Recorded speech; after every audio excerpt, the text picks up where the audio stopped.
নমস্কাৰ মই প্ৰণীতা আপুনি চাই আছে সচ দ্য ৰিয়েলিটি অবৈধ বাংলাদেশীক এনকাউন্টাৰ কৰক ধাই ধাই ধাই হুংকাৰ অসমীয়া যুৱ মঞ্চৰ ভাৰপ্ৰাপ্ত সাধাৰণ সম্পাদক আকাশ শইকীয়াৰ উজনিৰ বানাক্ৰান্তৰ বাবে দেহে কেহে লাগি আছিল বীৰ লাচিত সেনাৰ সৈনিক মানৱজ্যোতি চেতিয়া তেওঁৰ ৰহস্যজনক মৃত্যুৰ তদন্তৰ দাবীত হুংকাৰ দিছে অসমীয়া যুৱ মঞ্চই প্ৰয়োজনত অবৈধ বাংলাদেশীৰ সন্মুখৰ পৰা বুকুত গুলিয়াই দিয়ক এক্সকেভেটৰেৰে ঠেলি বৰ্ডাৰ পাৰ কৰাই দিয়ক আকৌ বিদেশী মুক্ত কৰি অসমীয়া জাতিক বচাওক মুখ্যমন্ত্ৰীলৈ এই আহ্বান জনাইছে অসমীয়া যুৱ মঞ্চলৈ এই সবিচাৰি মুহূৰ্তৰ আটাইতকৈ ডাঙৰ আপডেট অসমীয়া যুৱ মঞ্চৰ হুংকাৰ অবৈধ বাংলাদেশীক এনকাউন্টাৰ কৰক ধাই ধাই ধাই হুংকাৰ দিছে অসমীয়া যুৱ মঞ্চৰ ভাৰপ্ৰাপ্ত সাধাৰণ সম্পাদক আকাশ শইকীয়াই উজনি অসমৰ বানাক্ৰান্তৰ বাবে দেহে কেহে লাগি আছিল বীৰ লাচিত সেনাৰ সৈনিক মানৱজ্যোতি চেতিয়া তেওঁৰ ৰহস্যজনক মৃত্যুৰ তদন্তৰ দাবীত হুংকাৰ দিছে অসমীয়া যুৱ মঞ্চই প্ৰয়োজনত অবৈধ বাংলাদেশীক সন্মুখৰ পৰা বুকুত গুলিয়াই দিয়ক এক্সকেভেটৰেৰে ঠেলি বৰ্ডাৰ পাৰ কৰাই দিয়ক আকৌ বিদেশী মুক্ত কৰি অসমীয়াক বচাওক মুখ্যমন্ত্ৰীলৈ এই আহ্বান জনাইছে অসমীয়া যুৱ মঞ্চই এটা ডাঙৰ আপডেট আমি জনাই আছো অবৈধ বাংলাদেশীক ধাই ধাই ধাইকৈ এনকাউন্টাৰ কৰক হুংকাৰ দিছে অসমীয়া যুৱ মঞ্চৰ ভাৰপ্ৰাপ্ত সাধাৰণ সম্পাদক আকাশ শইকীয়াই উজনিৰ বানাক্ৰান্তৰ বাবে লাগি থকা মানৱজ্যোতি চেতিয়াৰ ৰহস্যজনক মৃত্যুৰ তদন্তৰ দাবী জনাইছে প্ৰয়োজনত বাংলাদেশীক বুকুত গুলিয়াই দিয়ক এক্সকেভেটৰেৰে ঠেলি বৰ্ডাৰ পাৰ কৰাই দিয়ক আকৌ বিদেশী মুক্ত কৰি অসমীয়া জাতিক বচাওক মুখ্যমন্ত্ৰী ডক্টৰ হিমন্ত বিশ্ব শৰ্মালৈ এই বিশেষ আহ্বান জনাইছে অসমীয়া যুৱ মঞ্চই অবৈধ বাংলাদেশীক এনকাউন্টাৰ কৰক বুলি অসমীয়া যুৱ মঞ্চৰ ভাৰপ্ৰাপ্ত সাধাৰণ সম্পাদক আকাশ শইকীয়াই আহ্বান জনাইছে সমান্তৰালকৈ মানৱজ্যোতি চেতিয়াৰ ৰহস্যজনক মৃত্যুৰ আঁৰত কি আছে তাৰ উচিত তদন্তৰ দাবী কৰিছে তেওঁ এক্সকেভেটৰেৰে ঠেলি বৰ্ডাৰ পাৰ কৰাই দিব লাগে বাংলাদেশীক মুখ্যমন্ত্ৰীলৈ আহ্বান জনাইছে অসমীয়া যুৱ মঞ্চই অবৈধ বাংলাদেশীক দেখা মাত্ৰকে এনকাউন্টাৰ কৰক ধাই ধাই ধাই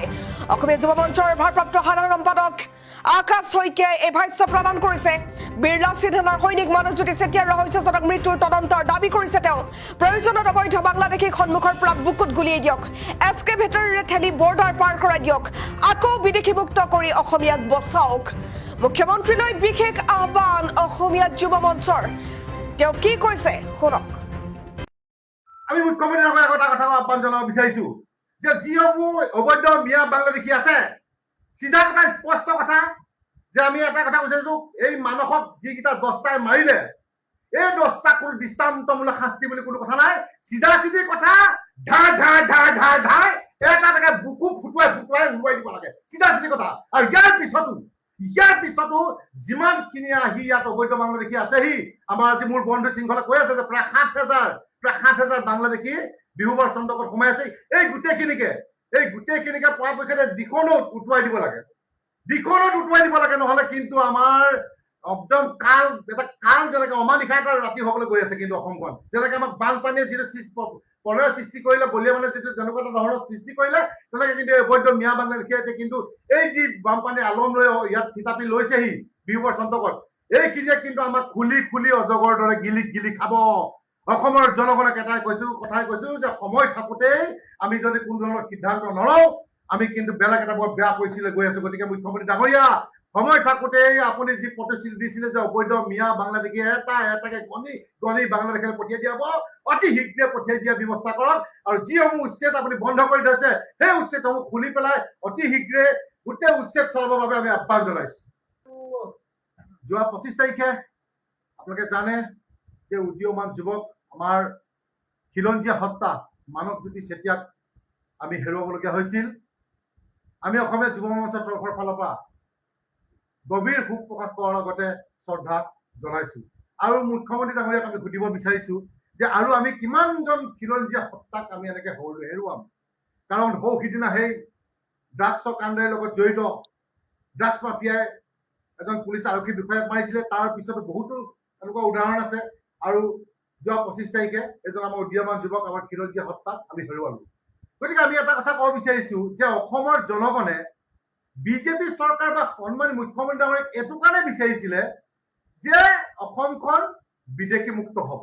বাংলাদেশী মুক্ত হ'ব অবৈধ মিয়া বাংলাদেশী মুক্ত হ'ব কিন্তু কি হ'ল মুক্ত হ'ল নে আমাৰ প্ৰশ্ন মুখ্যমন্ত্ৰী ডাঙৰীয়ালৈ আমাৰ প্ৰশ্ন বিজেপি চৰকাৰলৈ কাৰণ আমি অবৈধ নাগৰিকৰ বিৰুদ্ধে অবৈধ বাংলাদেশীৰ বিৰুদ্ধে সদায় সৰব হৈ আছিলো, সদায় সৰব হৈ আছো। এতিয়া আমি যি দেখিছো যে আমাৰো প্ৰাণৰ ভয় আহি পৰিছে। গতিকে আমি মুখ্যমন্ত্ৰী এটাই কথা ক'ব বিচাৰিছো যে আপুনি তদন্তৰ নিৰ্দেশ দিছে, আমি আপোনাক ধন্যবাদ জ্ঞাপন কৰিছো। কিন্তু তদন্ত দি তাতে শেষ কৰিলে নহ'ব। আমি ইতিমধ্যে আমি নিউজত দেখা পাইছো, ছ'চিয়েল মিডিয়াত দেখা পাইছো যে প্ৰায় 10জন অবৈধ মিয়া বাংলাদেশী এই হত্যাকাণ্ডৰ লগত জড়িত হৈ আছে। গতিকে এটা এটাকে ধৰি আনি দৃষ্টান্তমূলক শাস্তি বিহিবৰ কাৰণে আমি অসমীয়া যুৱ মঞ্চই দাবী জনাইছো। দৃষ্টান্তমূলক শাস্তি মানে এটা কথা ক'ব বিচাৰিছো যে চিধা চিধি কথা বুকুত এনকাউণ্টাৰ, কোনো পিছফালৰ পৰা নহয়, চিধা চিধা আগফালৰ পৰা ধাই ধাই ধাই। আমি সেইটোহে বিচাৰিছো। খিলঞ্জী হত্যাক আমি বাৰে বাৰে হেৰুৱাই থাকিব নোৱাৰো। কিমান আমি ধৈৰ্য ধৰিম, কিমান আমি ধৈৰ্য ধৰিম। বীৰ লাচিত সেনাই তেখেত সৈনিক নহয়, তেখেতৰ অসমৰ এজন সন্তান, এজন খিলঞ্জীয়া যুৱক। গতিকে আমি কোনো পৰ্যায়ে আমি ধৈৰ্যত থাকিব নোৱাৰো। মুখ্যমন্ত্ৰী ডাঙৰীয়া,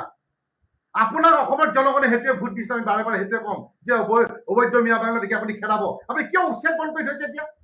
ইলেকশ্যনৰ আগত দেখোন আপুনি উচ্ছেদৰ ওপৰত উচ্ছেদ চলালে, কিন্তু এতিয়া কি হ'ল? আপুনি জিকাৰ পিছত কিয় উচ্ছেদ চলোৱা নাই? কিয় উচ্ছেদ হোৱা নাই? আমাৰ প্ৰশ্ন আপোনাক। কেতিয়াবা আপোনাৰ উচ্ছেদ আপুনি আকৌ চলাব, কেতিয়াবা আপুনি অবৈধ মিয়া বাংলাদেশী অসমৰ পৰা খেদাব। আপুনি খেদাওঁতে খেদাওঁতে আমাৰ অসমীয়া খিলঞ্জীয়া যুৱক মৃত্যুমুখত পৰি পৰি শেষ হৈ যাব নেকি? আপোনাকো দেখোন অবৈধ মিয়া বাংলাদেশীয়ে মাৰিম বুলি, গুলিয়াম বুলি আপোনাৰ থ্ৰেটিং ওপৰত থ্ৰেটিং দি আছে। গতিকে কোনদিনাখন আমাৰ পৰে আমি নিজে নাজানো। গতিকে চিধা চিধি কথা, স্পষ্ট কথা, আমি কোনো দিন কেতিয়াও আমি অবৈধ বাংলাদেশীৰ লগত কম্প্ৰমাইজ কৰা নাছিলো আৰু নকৰো।